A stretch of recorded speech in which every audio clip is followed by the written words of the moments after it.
Heading पर देख लिया होगा, लिखा हुआ है कि हम लोग जेईई मेन में मात्र कम चैप्टर पढ़कर 150 प्लस मार्क्स कैसे लाएं।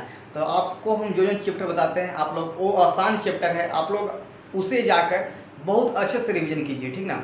जो हम चैप्टर का नाम होता है आप उसे कॉपी पे लिख लें और उसको जाकर रिवीजन करें, ठीक है। तो ध्यान से आप लोग सुनिएगा, आपको 150 मार्क्स आसान से आ जाएगा, ठीक है। सबसे पहले हम फिजिक्स की बात करते हैं, सुनेगा फिजिक्स की बात। तो भाई आप सबसे पहले मॉडर्न फिजिक्स पढ़ना। मॉडर्न फिजिक्स एकदम आसान चैप्टर है, ठीक है। इससे आपको 5 क्वेश्चन भर आ जाएंगे, ठीक है। दम इजी क्वेश्चन है, आप लोग जाकर सही से पढ़िएगा, 5 क्वेश्चन आ जाएगा, ठीक है। सेकेंड बात, सेकेंड में इलेक्ट्रोस्टैटिक्स दम आसान सब्जेक्ट है। अगर इलेक्ट्रोस्टैटिक्स पढ़ लिया और उसी में कैपेसिटर और करंट इलेक्ट्रिसिटी, ये जो इलेक्ट्रोस्टैटिक करंट इलेक्ट्रिसिटी और कैपेसिटर है ये दोनों बहुत इजी चैप्टर है, ठीक है।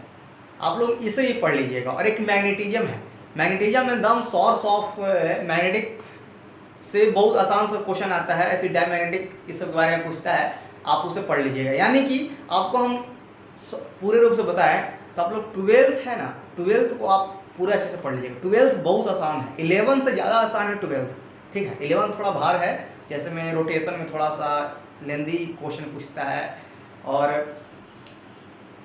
कॉलिजन है मोमेंटम में थोड़ा लेंदी पूछता है, लेकिन 12th 11 से आसान है। तो आप लोग 12th को अच्छे से फोकस कीजिएगा, ठीक। और 11th में मतलब 11th में आप लोग एसएचएम पढ़ लीजिएगा, एकदम आसान सब्जेक्ट पूछता है, प्रोपोर्शनल वाला पूछता है क्वेश्चन। और एक ग्रेविटेशन पढ़ लीजिएगा, ग्रेविटेशन एकदम फार्मूला वाइज पूछता है क्वेश्चन, ठीक है। इधर दो, उधर 12th पूरा पढ़ लेना है, इधर एक एसएचएम एक ग्रेविटेशन, ठीक है। और एक यूनिट एंड मेजरमेंट पढ़ लीजिएगा, ठीक है। 3 हो गया इधर। और एक फ्लूइड मैकेनिक्स पढ़ लीजिएगा। अगर आपको एसएचएम कंप्लीट है तो आपको फ्लूइड मैकेनिक्स बन जाएगा आसान से, समझ में आ रहा है कुछ। अगर आपको फ्लूइड मैकेनिक्स एसएचएम अगर अच्छा है तो आपको फ्लूइड मैकेनिक्स आसान से बन जाएगा। तो आप इतना ही काइनेमेटिक्स आप पढ़ लीजिएगा। न्यूटन लॉ ऑफ मोशन तो थोड़ा लेंदी भी होता है, लेकिन एक फार्मूला पर बहुत बार क्वेश्चन पूछा है, जो 2 ब्लॉक को लटकाया गया है एक से, तो फार्मूला होता है एक्सेलरेशन इज इक्वल टू, ठीक ना, वो वाला ज़्यादा से पूछता है, ठीक है। ये हुआ फिजिक्स में, आप इस जगह पढ़ सकते हैं। आपको मेन फोकस करना है 12th से, यानी कि अगर 12th अगर आप सही से पढ़ लेते हैं, 11th नहीं पढ़ते हैं, अगर आप 12th पढ़ लेते हैं तो आपको 13 क्वेश्चन बन जाएगा, ठीक है। 13 क्वेश्चन हम आसान पूछता है और उसी में आप एक यूनिट मेजरमेंट पढ़ लीजिएगा तो 14 क्वेश्चन हो गया।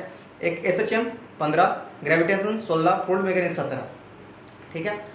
और एक थर्मोडायनेमिक्स से फार्मूला पूछता है 17 का 18, मतलब 17 क्वेश्चन, मान लो 17 ही क्वेश्चन अगर आप फिजिक्स में कर लेते हो तो अच्छा स्कोर हो जाएगा। अब केमिस्ट्री की बात करते हैं। तो केमिस्ट्री में देखो भाई, हम लोग बताते हैं ऑर्गेनिक में polymers, biomolecules, everyday life, environmental chemistry, ये चारों को पढ़ना, 4 क्वेश्चन आ जाएगा, ठीक। लिख लेना अपना पेज पे। आगे इन ऑर्गेनिक में predictable chemical bonding, S block, D and A block और कॉम्प्लेक्स कंपाउंड, एक दोनों से 2 क्वेश्चन आता है तो आप इसे ही पढ़ लीजिएगा, ठीक है। और आप फिजिकल की बात करते हैं तो फिजिकल में देखो, अगर तुम 12th में फिजिक्स में अगर आप मॉडर्न फिजिक्स सही से पढ़े हो तो उसमें पढ़ना है हमको एटॉमिक स्ट्रक्चर, न्यूक्लियर केमिस्ट्री। तो अगर आप 12th के मॉडर्न फिजिक्स पढ़े हो तो आपको यहाँ 2 चैप्टर अगर वहाँ पढ़े हो तो यहाँ 2 चैप्टर बन जाएगा, ठीक है। और एक थर्मोडायनेमिक्स 12th में 11th में पढ़ना है, तो अगर आप वहाँ थर्मोडायनेमिक्स पढ़ लिए हैं तो आपको यहाँ भी बन जाएगा, यानी कि 3 चैप्टर 12th से कंप्लीट हो जाएगा 11th में, ठीक है। समझ में आ रहा है। वहाँ 3 चैप्टर जो 12th में फिजिक्स में पढ़ना है, जो फिजिक्स में पढ़ना है 3 चैप्टर ऐसा है जो हमको फिजिकल केमिस्ट्री में पढ़ना है। तो अगर आप 12th में सही से पढ़ लेते हैं, आपको फिजिकल केमिस्ट्री में 3 चैप्टर पढ़ना नहीं पड़ेगा, थोड़ा सा है तो आप पढ़ सकते हैं।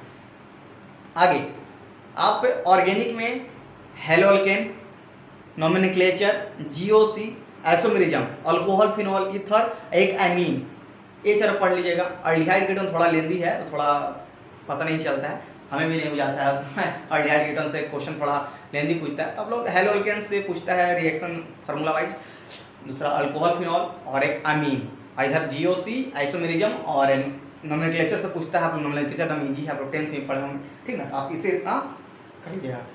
अब बच गया मैथ। मैथ में देखो कुछ नहीं पढ़ना है, 3D जानता है, अब वेक्टर, ये दोनों को एकदम कर लेना मुट्ठी में, 2 हो गया, ठीक। एक स्ट्रेट लाइन पढ़ लेना, इससे भी आसान पूछता है, 3 हो गया। एक रीजनिंग समझ में आ रहा है, एक स्टैटिक्स समझ में आ रहा है, सेट रिलेशन फंक्शन समझ में आ रहा है, ट्रिग्नोमेट्री इक्वेशन समझ में आ रहा है, आईसीएफ इनवर्स सर्कुलर फंक्शन समझ में आ रहा है, एपीजीपी डिटरमिनेंट मैट्रिक्स, कितना हुआ 9 1 10, 10 और 3 13 क्वेश्चन, 13 क्वेश्चन मैथ से। आप 13 क्वेश्चन ही मैथ से अगर बना लेते हैं एकदम, ये सब आसान चैप्टर है, आप लोग इतना पढ़ लेते हैं ना, आपको अच्छा मार्क्स आ जाएगा। 13 क्वेश्चन, 13 चौका 52 नंबर, 52 नंबर मैथ से। अगर आप 15 क्वेश्चन भर उधर केमिस्ट्री, तो 15 चौका 60 नंबर, 60 5 कितना होगा 110।